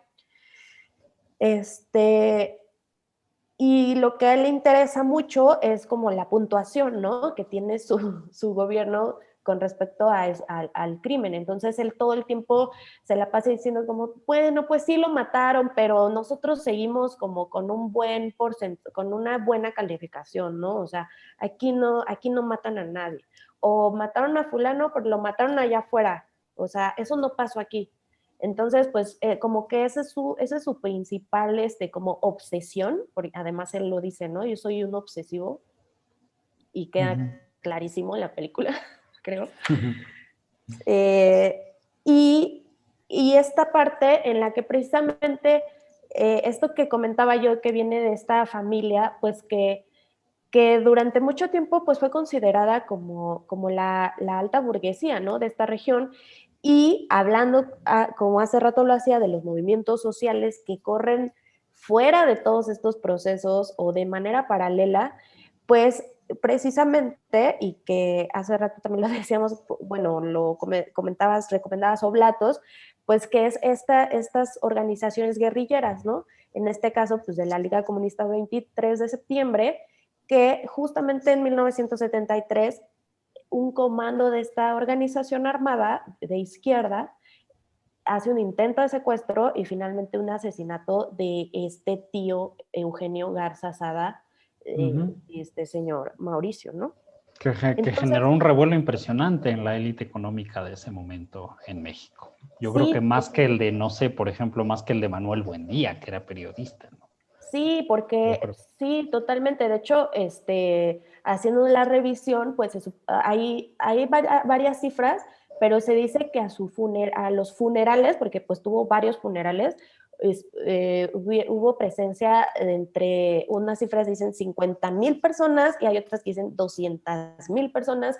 O sea, realmente eran personajes, exacto, ¿no? Que la sociedad los tenía en una gran vitrina, en un lugar muy, muy importante, pero sobre todo las mayores reacciones fueron por parte de la élite empresarial, ¿no? Que hicieron unas fuertes exigencias al gobierno de Luis Echeverría, que era el presidente en ese momento, y que precisamente lo acusaban incluso, o sea, porque ya es el sector el más conservador, ¿no? Entonces acusaba al propio presidente de no ser firme, de no combatir estos grupos que eran considerados, pues, como fanáticos criminales, fanáticos a la violencia, ¿no? Casi a la sangre, cosas Sí. así como fuera de lo normal. Y a mí me pareció muy sui generis, como dices, o muy curioso cuando en la película Mauricio Fernández dice, yo me crié como un guerrillero, y él dice que él supuestamente se quería dedicar a matar caciques, ¿no? Cuando era chico, o cuando era como adolescente, algo así. Es un poco raro el relato que él hace como de su niñez y de su adolescencia. Sí. Pero menciona esa parte y pues me pareció justamente ambigua, pues porque a su tío lo habían asesinado unos guerrilleros, ¿no? En verdad. Y él ahora a lo que se dedicaba, o lo que él sugiere, porque como bien dices, nunca, no lo dice abiertamente, cuáles son sus métodos de combate a la violencia o a estos eventos de violencia en su localidad, pero siempre está diciendo que él usa formas y que conoce gente y bueno, igual no lo voy a, no debo quemar tanto para quienes no lo hayan visto. Sí, véanlo. Sí, lo tienen que ver definitivamente. También yo creo que es de las películas más importantes, ¿no? De los últimos años. Sí, en el género documental, sí. Así es, en el género documental. Y pues eso, ¿no? Yo creo que finalmente, pues este personaje, regresando como al tema que nos planteabas, pues finalmente sí, este personaje accede por medio de una candidatura independiente, aunque él ya había pertenecido al PAN, es decir, sí, las candidaturas independientes pueden ser una puerta para que otros ciudadanos que nunca han pertenecido a ningún partido político o empresarial logren pues acceder al poder. Sin embargo, pues quienes se saben... Tampoco es como que todos, ¿no? En la práctica puedan acceder a estas candidaturas. Sí, exacto, ¿no? Por ejemplo, como este tema de las firmas, ¿no? Que te piden como para... Creo que sí, ¿no? Era el tema de las firmas, por ejemplo, con Marichuy, ¿no? Me acuerdo Claro, que volvemos aquí al tema del otro documental que nos recomendó Hugo, ¿no? La vocera sobre la candidatura de Marichuy, ¿no? Y que, por ejemplo, cuando Marichuy estuvo en ese proceso, al mismo tiempo estaba Margarita Zavala también recolectando sus firmas, y pues, ¿qué pasa, no? Que Marichuy, o sea, son dos mujeres que por medio de unas candidaturas independientes están intentando ser candidateables, y pues la mujer indígena, que además es parte de una organización de izquierda o campesina indígena de una pues ya larga tradición, pues le es negada, ¿no? Y los han puesto un montón de obstáculos, y en el caso de Margarita, pues una mujer que pertenece a la élite política y que su esposo es el expresidente y genocida Calderón, Felipe Calderón, pues por supuesto ella sí obtiene como ese reconocimiento, ¿no? Entonces, pues con este tema, pues finalmente son quienes han pertenecido a las élites, pues tanto políticas como empresarial, en este caso Mauricio Fernández Garza, pues que nuevamente o por otros medios logran nuevamente colocarse al frente de las instituciones, en este caso, pues locales. Muchísimas gracias, Diana. Hugo, para cederte la palabra, te voy a hacer una pregunta. Bueno, antes quisiera decir que sí, Diana, completamente esta figura ambigua de todo lo que representa de un lado y de otro el exalcalde Mauricio Fernández, a mí me recuerda mucho a la figura del sheriff de los westerns, ¿no? Esta figura como de John Wayne, siempre con la mano en la pistola, que está dispuesto a hacer absolutamente lo que sea con tal de mantener a los pieles rojas, ¿no? Fuera de la demarcación de su pueblo del oeste norteamericano. Sí, coincido en muchísimos, en todos los puntos que nos has mostrado. Hugo, te hago una pregunta un poquito provocadora, espero que para bien, para cederte la palabra. ¿El compadre Mendoza renació como el compadre Garza? Híjole, siempre me ha llamado la atención la peculiaridad que tienen los regiomontanos para elegir representantes. Mencionaste, Diana, a El Bronco, ahora este año con Samuel García, y pues Mauricio Fernández Garza nos da también un indicativo bastante llamativo de lo que es el norte en cuanto a elecciones, ¿no? Porque el Que son compadre elecciones Mendoza... muy pragmáticas, ¿no? Son elecciones muy apartidistas y muy pragmáticas, como lo que sea en función de lo que puede hacer a partir de eso, ¿no? Claro, claro. Incluso, pues, cómo funciona, si bien los partidos políticos, creo que es el ejemplo más claro para decir cuando es más importante la simpatía de los personajes frente a los ideales de un partido político, ¿no? Que es lo que suele suceder en las democracias que más recientes.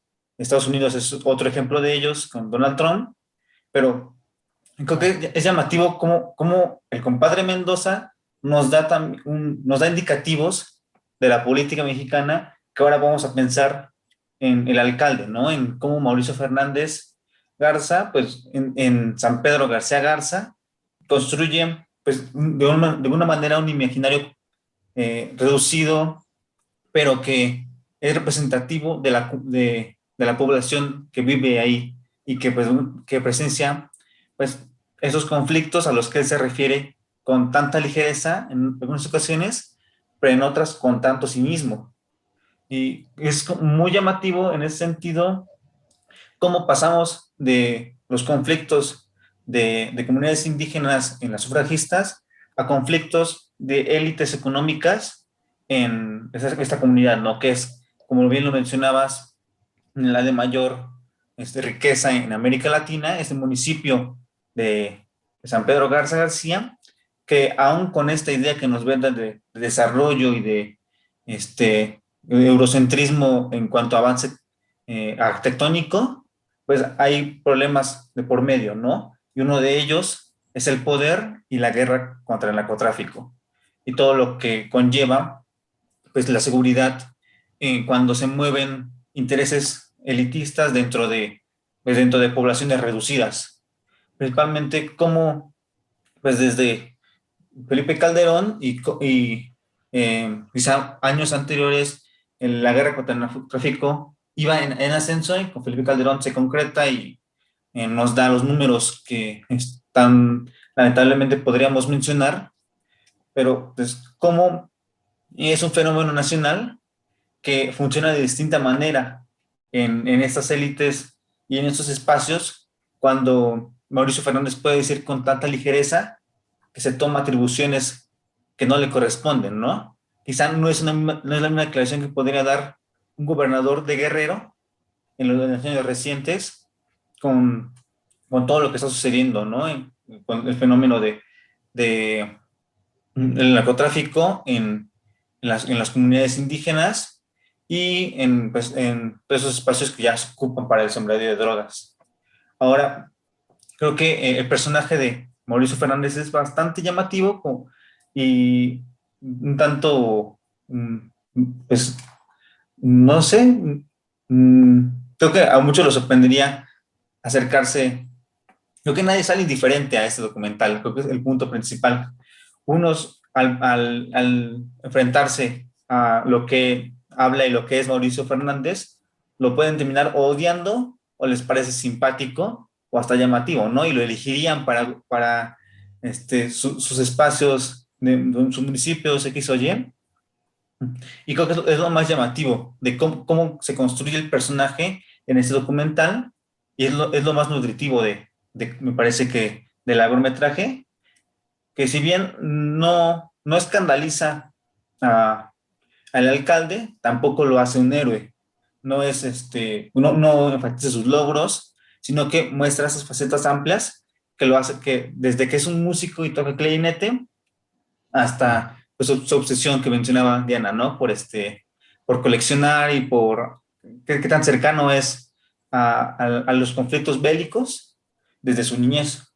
Principalmente, creo que lo que hace el personaje construido a lo largo de los minutos y los fotogramas del documental es enfrentarnos hacia el público y cómo nosotros tenemos unos ideales como construidos de la política que se verán quizá contrariados o no con lo que plantea pues, el alcalde de San Pedro Garza García.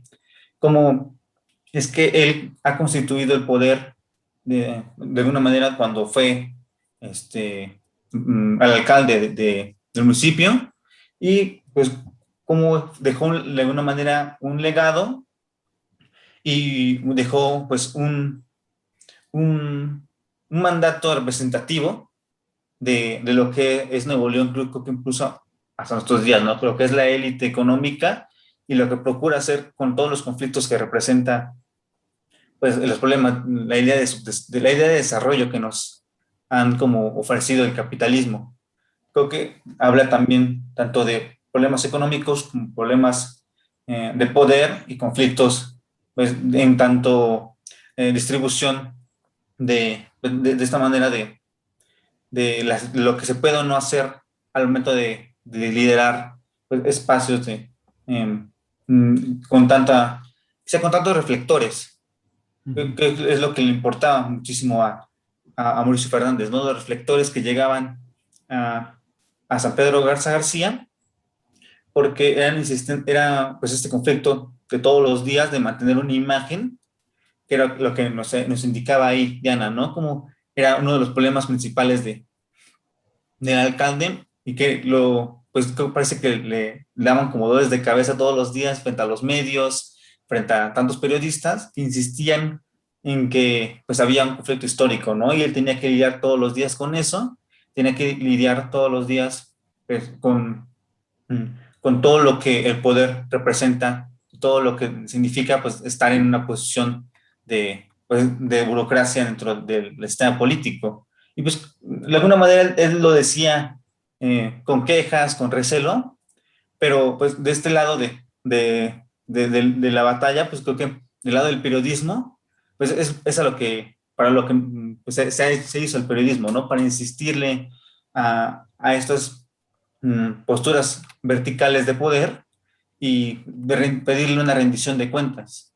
También hay pues, un ejercicio de todos los días del periodismo por pues, insistir, ¿no? En temas que hay pendientes, y cómo pues, el alcalde pues, es representativo pues, de estas problemáticas, ¿no? Creo que tanto sociales como económicas como políticas, a los que pues, tienen un distintivo tanto frente a los medios, ante su municipio en especial, y que tuvo sus reflectores en su momento, ¿no? A nivel nacional.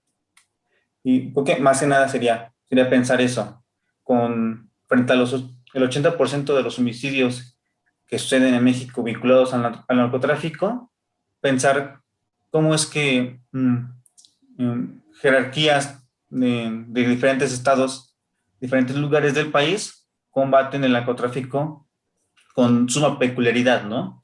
Y cómo, pues, es una situación que atañe al país todos los días y que vivimos desde nuestras cotidianidades, tanto, pues, desde espacios en la Ciudad de México hasta, pues, del norte al sur del país, incluso en Latinoamérica, ¿no? Creo que es lo llamativo y lo urgente de pensar cómo esas jerarquías políticas atienden y cómo es que se acercan a esos problemas y pensar si el tomarse atribuciones que no tienen soluciona o no pues esos problemas pues que nos arrojan números tan rojos y tan preocupantes. Creo que la guerra contra el narcotráfico es de los temas más delicados y de una manera más desalentadores para pensar el actual México, pero pues me habría que mirar sobre las propuestas, quizá el militarismo de los recientes días que se ha debatido, sea como para sumar a esa discusión, en qué tanto aportará o no, y pensar en eso, en cómo estos espacios de discusión también pues problematizan esos problemas que, valga la redundancia, atañen pues a una sociedad tan mm, dañada, tan afectada por las élites y por todo lo que se construye desde el poder. Precisamente eso. Muchas gracias, Hugo. Problematizar las grandes corrientes, los grandes ríos que conforman la realidad nacional a partir de las historias y de las miradas individuales, así sean a través de una historia individual, como la de Eufrosina, de un municipio y de una gobernatura en particular, local, regional, como la del alcalde, o bien a través de una historia de ficción, pues a través de la cual se traduce toda una mirada crítica a la realidad de la revolución, ¿no? Y finalmente nos reencauzamos entonces en la política partidista, en la política ejercida a través de los partidos políticos y de las campañas políticas, con el cuarto y último de las películas que comentaremos hoy, que nos proporciona una mirada inédita, una mirada sorprendentemente íntima a el desarrollo de una campaña política tras bambalinas. En este caso, de la campaña política de Cuauhtémoc Cárdenas, de la coalición encabezada por el PT y por el PRD, en aquella elección donde competía con Vicente Fox y Francisco Labastida. Iba a decir Jaime Labastida, pero ese es el poeta, de Francisco Labastida, y que resultó en el periodo que en México hemos conocido después como la transición, ¿no? Como la transición hacia la democracia. Ahorita discutimos si ya llegamos o no hemos llegado, pero bueno, al menos sabemos que en el 2000 empezó el camino hacia la transición. Se me cerró la garganta, discúlpenme por favor. Y les recuerdo que nos sigan poniendo sus comentarios. Esta es la última película que vamos a comentar en este día y bueno, en el ciclo. Sebastián Terrazas nos dice, muy interesante la mesa. Muchísimas gracias, Sebastián, por tu comentario. Qué bueno que te está resultando interesante. Y todos y todas las demás que están por allá, por favor, son temas muy, muy calientes, son temas muy, muy polémicos, son temas muy vigentes los que se están debatiendo hoy aquí en la mesa. Por favor, no se queden sin compartirnos sus opiniones al respecto. Esta cuarta película, como les decía, El Ingeniero, que pueden encontrar también en la plataforma Filmin Latino, está dirigida por Alejandro Lubezki. Se tuvo su estreno oficial en el Festival Internacional de Cine de Morelia de 2012, en este año también electoral, y le regreso la palabra a Diana para que nos cuentes qué te pareció este vistazo íntimo, yo diría demasiado íntimo, de cómo se desarrolla una campaña política a puerta cerrada, ¿no? Este documental prácticamente nos muestra todo aquello que no vemos de las campañas políticas. Habría que ver qué se quedó en el cuarto de edición, ¿no? Porque tampoco es como que nos muestren absolutamente todo. Esto ya es una edición, pero ¿qué te pareció? Sí, pues exacto, creo igual que tú, sí me parece revelador precisamente cómo van conduciendo la campaña, pero por otro lado, por supuesto que se reservaron un montón, ¿no? De hecho, en algunas escenas se alcanza a ver cuando mejor hasta se voltean a ver y prefieren todos quedar en silencio Sí, para no hay un par de momentos en donde alguien por ahí voltea a ver a la cámara como que parece episodio de The Office, ¿no? Como de la oficina o de Fleabag o algo así, como que hay miradas a la cámara como diciendo, acá no. Perdón, continúa.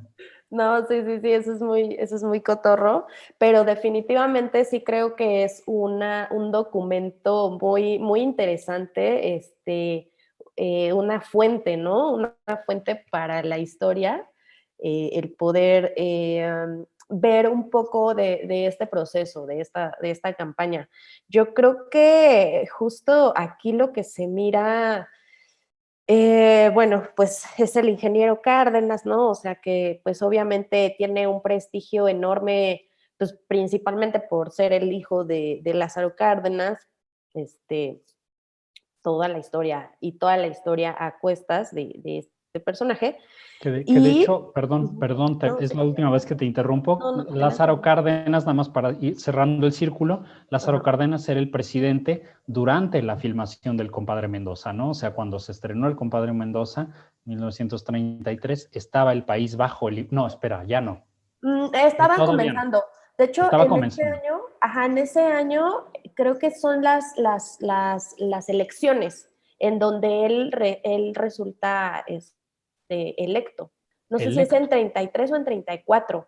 Resulta electo Lázaro Cárdenas y ya hasta 40. Uh-huh. Muchas gracias por la precisión, pero bueno, así cerramos el círculo de cómo el ingeniero a través de su hijo pues nos regresa a ese nacionalismo cardenista con el que comenzamos a hablar hace ratito. Perdón, ya no te No, interrumpo. sí, totalmente.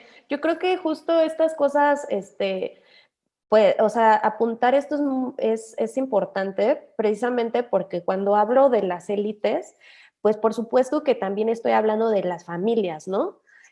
Por supuesto que tanto Cuauhtémoc como Lázaro, bueno, que son de esta raíz y que además pues vienen de Michoacán, pues son una élite local, ¿no? O sea, son incluso pues considerados caciques, durante muchos años fueron dueños prácticamente de todo Michoacán. Entonces, yo creo que una vez más vemos como la política o el acceso al poder precisamente es por parte de estos sectores, ¿no? De las élites políticas, de terratenientes, de empresarios locales, quienes pues logran acceder, ¿no? A competir por el poder más grande, en este caso pues por la presidencia del país. Y bueno, pues a diferencia de su padre, lamentablemente, pues él no cuenta, me parece, pues con toda la simpatía y con todo el carisma con el que sí contó su padre, ¿no? Bueno, por supuesto, sería injusto compararlos, tal vez pues que por supuesto les tocaron vivir circunstancias sumamente diferentes. El general Cárdenas se ganó a pulso todos sus, todos sus seguidores y como todo el respaldo popular. El arrastre. Ajá, exactamente. Y pues digamos un poco el ingeniero Cárdenas, pues a la sombra de su padre, ¿no? Intentando tal vez hacer lo propio, pues lamentablemente, y en la película, ¿no? Se ve como, pues él realmente no, los electores no tienen demasiado interés, o al menos los nuevos electores, ¿no? O sea, la gente que no lo conoce, o por ejemplo, hablan de una población que son como los jóvenes, bueno, de 18 como a 30, y que hablan, pues, que es básicamente un sector poblacional que no lo conoce, que no supo sobre su trayectoria en el PRD y Las justamente, elecciones del 88, por ejemplo. exacto, el fraude, ¿no? O sea, que digamos, no tuvo que vivir pues ese sentimiento de injusticia y de arrebato de ese momento, y que pues no, o sea, realmente no provocaba como ningún interés en ese sector de la población. Y es muy curioso y me parece revelador en ese sentido el documental, cómo nos muestra el diseño de un mensaje y en el que iba a estar basado su campaña, o al menos los últimos meses de su campaña, que era una cosa que es más cercana a la mercadotecnia y a la publicidad que a un diagnóstico de los problemas nacionales, pues sí, ¿no? O sea, pues del país. Entonces, cuando ellos dicen como, no, es que, por ejemplo, tienes que tratar tal tema porque está con sus asesores, ¿no? Que además pues son personas como que han asesorado a otros personajes en el mundo, muy importantes, y que se vuelve como una especie de maquinaria, ¿no? Que hay que echar a andar para lograr como los objetivos, como una empresa, como cualquier otra empresa, que te está vendiendo un producto y que quieren que tú lo compres, ¿no? Entonces, es revelador. Y el empresario era Fox. Ah, El que venía de Coca-Cola era Fox, por cierto, pero él sí, es sí es de los curioso. dueños, ¿no? Yo Sí, creo sí, que él sí. por eso trae también todas estas cosas, o sea, marketing y, ¿no? Como Claro. estrategias, pues de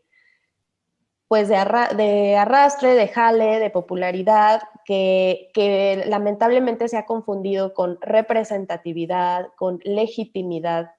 Creo que son fenómenos totalmente diferentes y precisamente pues en este caso, pues Cárdenas carecía, el ingeniero Cárdenas pues carecía, ¿no? Y careció pues bueno, en un sector nada más de la población, pues careció como de estas simpatías. Y pues, como iba diciendo, pues me parece que en ese sentido sí es como todo un documento la película, para ver cómo un candidato va, ¿no? Diseñando su campaña con todos sus asesores, que entre un historiador, entre un escritor, otras personas de la política, gente que venía del movimiento estudiantil, gente que venía del gobierno del Distrito Federal, además personajes que en su momento fueron muy cuestionados, Ordorica, Jesús Zambrano, o sea, personajes que igualmente se vienen pues de estos partidos o de este sistema de partidos, principalmente pues del PRI, ¿no? Del partido hegemónico, que fue una gran escuela de cuadros durante mucho tiempo y de donde provienen, yo creo que la gran mayoría de los políticos mexicanos del PRI. Y bueno, pues con las prácticas, ¿no? Que ya mencionábamos, sobre todo, pues siempre, ¿no? El pragmatismo, las alianzas, la negociación, con el afán, pues, de acceder al poder, de aprobar alguna ley, del lobbying que decimos, y pareciera que en todas estas diseños de campaña, negociaciones, alianzas, no figuran las clases populares ni los medios, o sea, es decir, no se está enfocando una campaña hacia un proyecto de una nación y de las necesidades y las problemáticas que en ella existen, ¿no? Sino por el contrario, lamentablemente esto que le han dado un aspecto de representatividad, pues no ha sido más que electores, ¿no?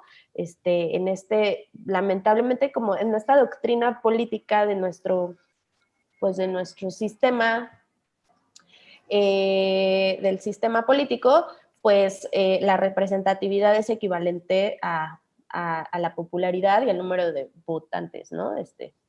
Así que, bueno, voy a cortar para que sigamos porque el tiempo nos apremia, y que, bueno, que haya oportunidad de seguir.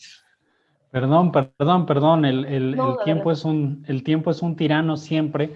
Sí, Hugo, cuéntanos por favor tus impresiones sobre el alcalde. No, el ingeniero. Siempre se va volando el tiempo, creo que con esas nutritivas discusiones y pues, a propósito del cine, ¿no? Se nos va volando siempre el tiempo. Creo que el ingeniero nos permite cerrar de alguna manera con tanto con los ciclos de la Cineteca de San Lázaro como con esta revisión político-histórica, en tanto Cuauhtémoc Cárdenas, que competía en su momento por la presidencia, pues es un fenómeno bastante interesante porque lo hacía por tercera ocasión. Y como nos mencionabas, Diana, que es un fenómeno, es un fenómeno de popularidad que no fue amplio, ¿no? Que no tuvo este alcance entre la población para, pues, llegar a la presidencia en una de las tres ocasiones, pues claro, sin hablar del fraude, ¿no? Que sucedió en su momento, pero cómo se puede quizá de alguna manera, pues, pensar a partir del actual presidente Andrés Manuel López Obrador, que durante sus tres procesos de aspiración a la a la presidencia de México, pues finalmente sí logró, ¿no? Acumular esta popularidad, y conforme pasaban los años, lo único que hacía era aumentar, ¿no? Era aumentar su alcance hacia la población por distintas circunstancias, ¿no? Y por distintas condiciones de hartazgo político que ya se venía anunciando desde el 2000, y que fue lo que permitió hacer esta transición política, pero que eran distintos y que conformaban distintas élites para que, pues, en su momento ganara Vicente Fox. Creo que algo que me llama mucho la atención es como Alejandro Lubezki menciona cuando habla de este documental, que le hubiera gustado tener un cierre feliz y contar la historia de una campaña ganadora. No fue así, y pues el reto fue que se quedó con 300 horas de material, el cual pues tuvo que editar para contarnos lo que nos contó. Pues estaban al principio cuando estaban anunciando ustedes la película, empezando a conversar de ella, era pensar esto, ¿no? Como, ¿con qué se habrá quedado y cómo habrá editado Lubezki, pues, todo el material que tuvo oportunidad de filmar? Pues creo que habrá que usted pensar cuánto se quedó afuera, ¿no? En esas 300 horas de material para venir y lo que nos presentó con el ingeniero como documental. También pensar cómo, pues, la construcción de esta izquierda en su momento pues, tuvo sus limitaciones, y si bien tuvo una propuesta, pues se vio, pues, superada por Vicente Fox y todo el empresariado que conformaba y empezaba, pues, a tomar las riendas del país, que si bien ambos apostaban al cambio y esta transición de poderes, pues incluso así se le conoce, ¿no? A ese fenómeno histórico, pues vemos que la transformación de ese momento no fue tan radical como muchos esperaban, y pues ya habrá que matizar ese aspecto, ¿no? Quizá lo principal es seguirse cuestionando la construcción de una izquierda en la historia de México, tanto quizá esa respuesta ya no nos pueda dar el PRD con este peculiar, por decirlo de alguna manera poco suave, este peculiar cambio que ha tenido el PRD hasta nuestros días. Quizá esa respuesta le toque a otros grupos sociales decirnos cómo podemos conformar una izquierda verdadera, para no tener que pensar que quizá regresar a la derecha sea nuestra solución, ¿no? Que incluso es una propuesta que se le ha dado a la Ciudad de México y que unos tomaron en las recientes elecciones. Claro, pensar claro. Ahora que, pues, más que nada eso, y creo que acercándome al cierre, creo que es lo pendiente, de alguna manera, y construir una izquierda, pues, verdadera, y una oposición de alguna manera digna, para, pues, ampliar este pluralismo político que en México, pues, queda tanto que construir al respecto. Y que nos alejemos en la medida de lo posible de las inercias de la política pendular, ¿no? De la política pendular que ha sido tan desastrosa para muchos países, no nada más latinoamericanos, sino de todo el mundo. Como movimiento de viaje de un extremo a otro, ¿no? Que siempre es vaya, cualquiera de los dos extremos puede conducir al desastre, pero en el caso de este movimiento de rebote, pues puede tener consecuencias desastrosas, ¿no? Para cualquier sociedad, para cualquier economía, para cualquier grupo político. Muchísimas gracias, muchísimas gracias, Hugo, muchísimas gracias, Diana. De esta forma, con estas conclusiones, llegamos al final de esta mesa y de el conjunto de mesas y ciclos de cine que conformaron México 2021 albergado en la Cineteca de San Lázaro del Museo Legislativo, un recinto que en cuanto se pueda les animamos encarecidamente a visitar físicamente, pero mientras tanto no dejen, por favor, de atender las muchas actividades virtuales relacionadas con el cine, ciclos, conversatorios, mesas, entrevistas que la Cineteca de San Lázaro está llevando adelante durante este periodo de contingencia y de pandemia. Hay un montón de actividades, desde películas hasta actividades cinematográficas de toda índole, y te agradezco muchísimo. Bueno, a Marta y Alejandra que están ahí atrás, y a Edalid, a quien te regreso la palabra para la despedida y los mariachis y todo esto. Sí, muchísimas gracias. Me parece muy importante, Sergio, esta mesa, aparte de que es el cierre de estos cuatro ciclos, abrir voces a generaciones tan jóvenes, ¿no? Cómo ellos están viviendo todos estos procesos de historia y política en nuestro país, ¿no? Cómo interpretan ellos la historia, ¿no? De estos 40 años del Palacio de San Lázaro, con estas 4 referencias que tú, pues, acertadamente elegiste para este ciclo. Me parece fundamental que estas nuevas generaciones, pues con muchísima información que tienen y con muchísima capacidad de reflexión, se les abra espacios, ¿no? Para que ellos también, seguramente hay más, ¿no? Pero qué bueno que la Cineteca de San Lázaro, pues, abra ¿no? Esta apertura a estas voces es muy jóvenes. significativo, Así es. que sea el Museo Legislativo el que lo proponga. Así es, me parece, estoy totalmente de acuerdo contigo. Hugo, Diana, muchísimas gracias. Las puertas de la Cineteca están abiertas para ustedes en cualquier momento que quieran participar. Se están invitadísimos a los siguientes proyectos que tenemos en puerta. Igualmente, Sergio, pues cerramos estos 4 ciclos con pues estas maravillosas propuestas que pues nos hiciste llegar, desde la primera hasta esta última. De verdad fue un inicio y un cierre espectacular, ¿no? Me parece muy, muy, muy importante.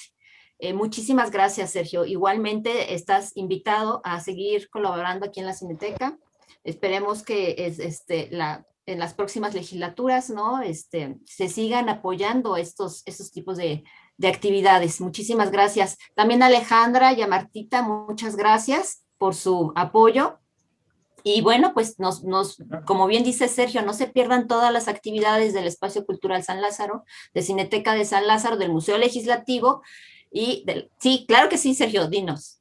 Te damos perdón, nada más, sí quisiera subrayar esto que acabas de decir, que es importantísimo. Estamos al pie, pues, del cambio de legislatura, y pues hemos sabido que varios de los legisladores y legisladoras, tanto actuales como entrantes, ¿no? Se pasan por este video, si no en vivo, lo ven después, y pues nos hacen llegar sus comentarios. Qué bueno que siendo legisladores y legisladoras se interesen en ver conversatorios sobre cine. Y sí, remarcar esto, ¿no? Por favor, no dejen en la nueva legislatura de apoyar estas tareas que lleva adelante la Cineteca de San Lázaro y el Museo Legislativo. Sabemos que hay un montón de prioridades para el país, pues esta probablemente no esté entre las más urgentes, pero sí es una muy importante. Entonces, a las legisladoras y legisladoras que vayan a ver este video ahorita o en el futuro de la legislatura entrante, por favor confíen en la Cineteca de San Lázaro para seguir llevando adelante en los siguientes años proyectos como este que hoy concluimos. Muchas gracias, Edalid, te regreso la palabra. Así es, totalmente de acuerdo contigo, Sergio. Muchísimas gracias a todos, muy buenas tardes y bonito fin de semana. Gracias. Gracias.